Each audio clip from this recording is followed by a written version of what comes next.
Well, shifting a little bit, we're going to speak on recreation at Utah Lakes, my specialty for Utah Lake Authority.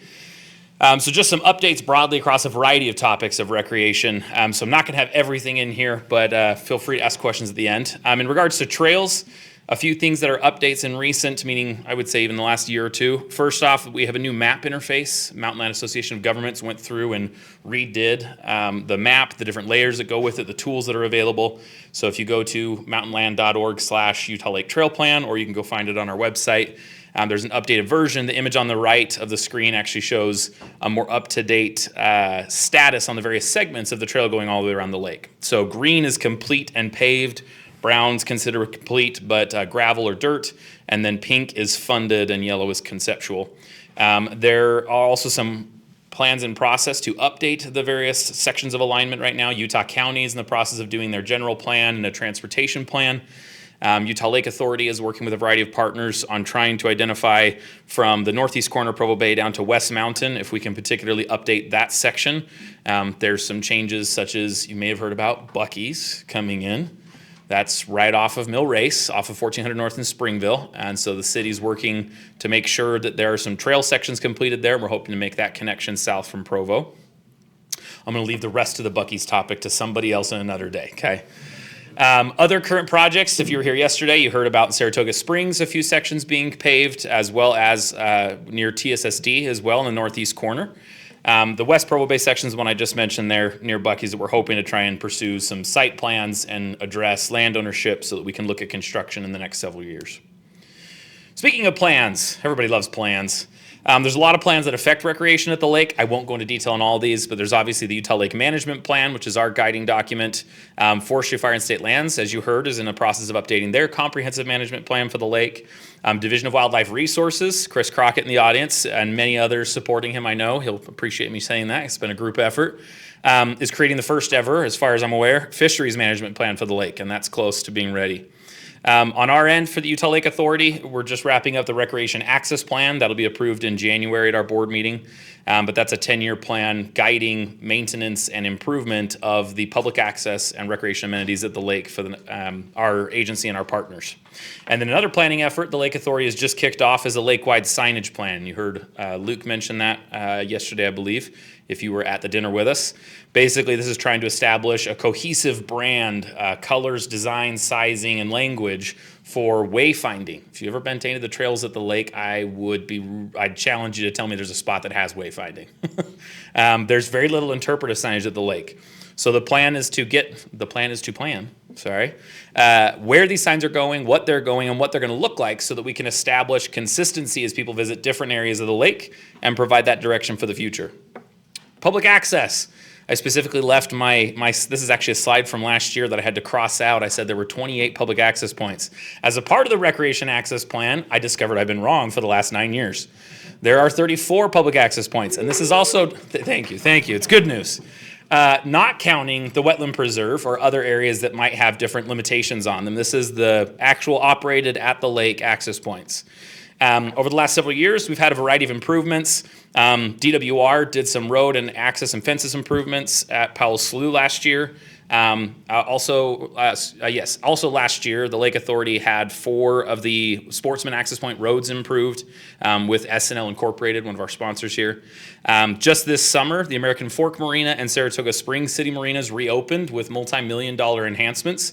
Saratoga added an entire 3rd jetty and a non-motorized swim area and paddle area with lots of beach, lots of playground, lots of pavilions and restrooms. American Fork Marina completely redid all of their asphalt, a brand new beach, new restrooms, a playground structure, and a variety of other improvements. So we're really excited to see some of the largest access points on the lake undergoing those improvements. Events is something the Lake Authority is heavily involved in at the lake, trying to bring more people down to the lake. The Utah Lake Festival this past year had record numbers of attendance.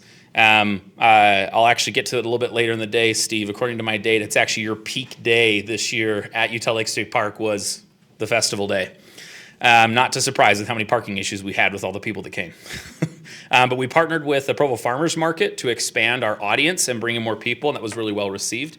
The Utah Lake Symposium as well, the field trips for 4th graders, our scavenger hunt, and our carp hunt and photo contest. And I did not get another slide. people were asking earlier about the carp hunt. So this was a 10 tournament series that the Lake Authority put on as kind of a pilot test this year. If you can imagine it, I think Luke described it akin to the Jaws, the mayor going out there and putting a bounty out on the shark and getting everybody out there with any legal method they could. Well, we learned that not every legal method is as effective as others, but there are a lot of great lessons learned. I looked at some of our numbers recently. We haven't gotten the numbers from October yet, and we do have one more tournament in November.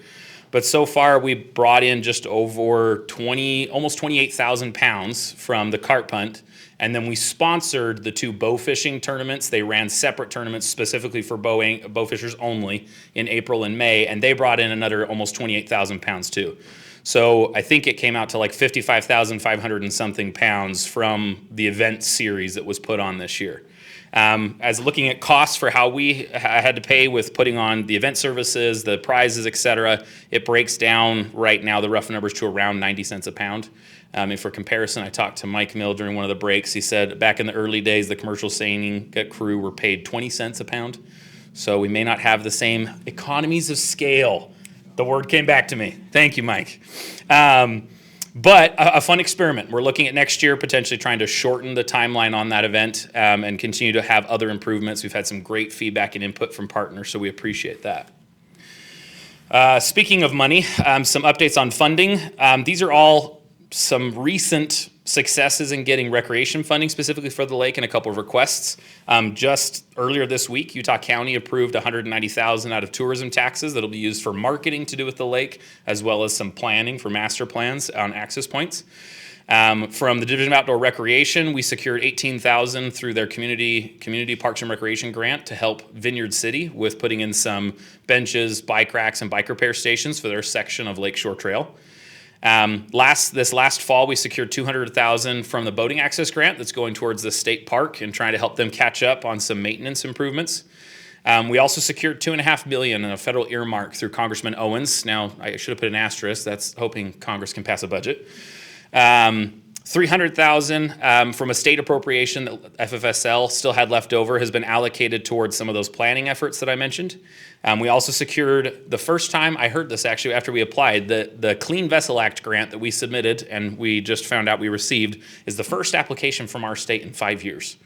So we were excited to get that one. Not a really big grant, but that will replace the boat septic pumping equipment for people who have boats out on the lake. And it's the only location at Utah Lake State Park that we have on Utah Lake for that. So it's a critical amenity for recreation. Then we also have in some requests with Outdoor Recreation Initiative Fund through Division of Outdoor Recreation for planning and for some infrastructure upgrades at the state park. And then literally today, we're submitting another boating access grant application for more funding as well. Pivoting slightly, I wanted to share one slide from a recent economic impact analysis that was done. If anybody wants to see the full report, I'm happy to share it. To our knowledge, never been done on Utah Lake specifically, trying to evaluate what kind of economic impact does it bring. And as you can see on your screen there, the estimate, this was done with Ernst & Young, the estimate was $74.3 million from Utah Lake visitors, meaning anybody from another county or elsewhere. This is not Utah County residents.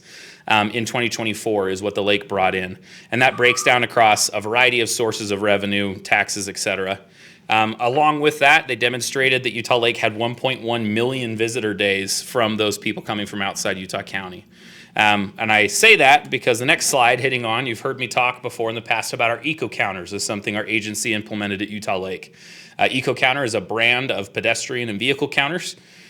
We've implemented 33 of the 34 access points. We haven't got one at the Pearl River Delta yet, but all the remaining other access points have either a pedestrian counter or a vehicle counter, depending on the location, where's the best bottleneck to try and document people. But to my knowledge, no other lake in the entire United States tracks visitation to this degree. I think there's a lot of great efforts that have been more piecemeal. I know state parks, for instance, puts in a lot of effort to try and track visitation at their state parks.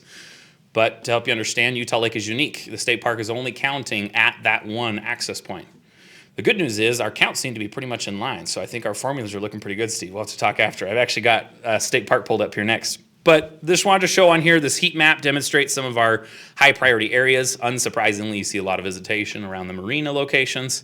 But there's a lot of great data, and we're happy to share that. So if any of you have interest in seeing visitation numbers, We're happy to share reports from that. We have things on daily visitation, averages, totals, hourlies, weekends, weekdays.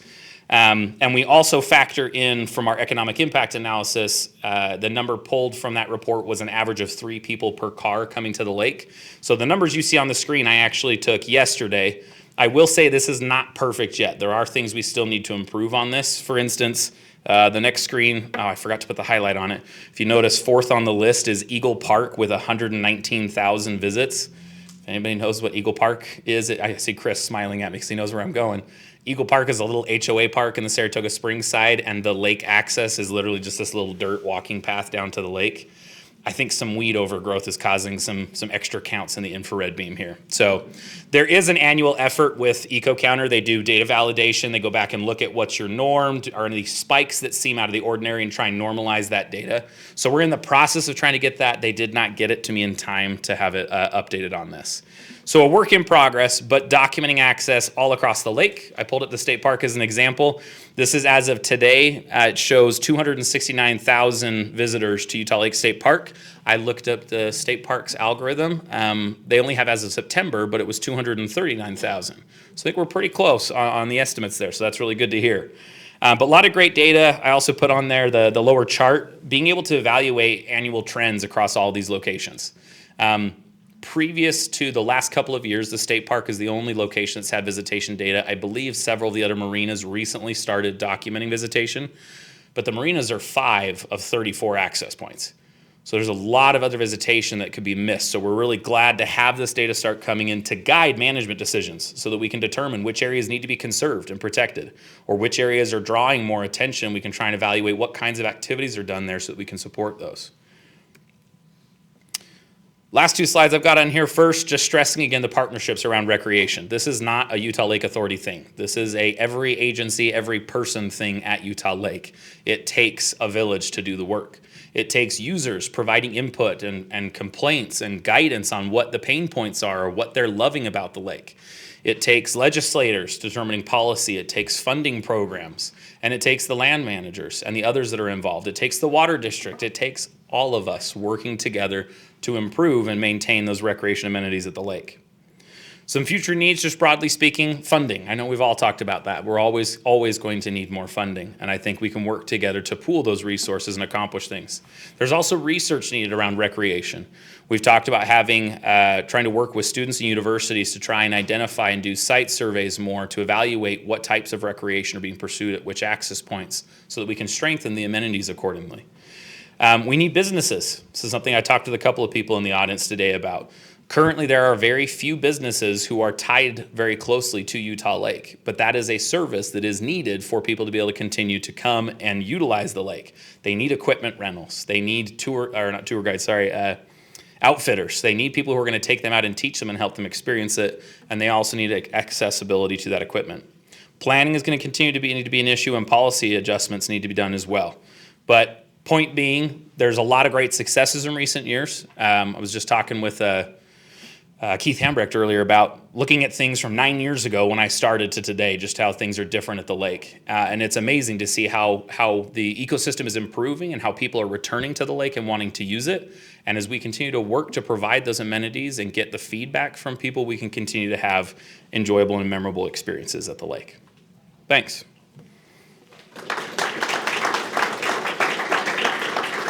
Q&A for all of us? Am I running Q&A for the 3 of us, or am I just skipping right? I think that people might have questions for the other 2 presentations. Maybe for me, I don't know. Okay. Sorry, everyone. Sam is giving closing remarks, so I was just gonna let him take it. But we would love to take any questions for these guys. They had some really interesting presentations, so I'm sure you guys will come up with something. But we have a couple of minutes for that, and then you are all free to go. Yeah.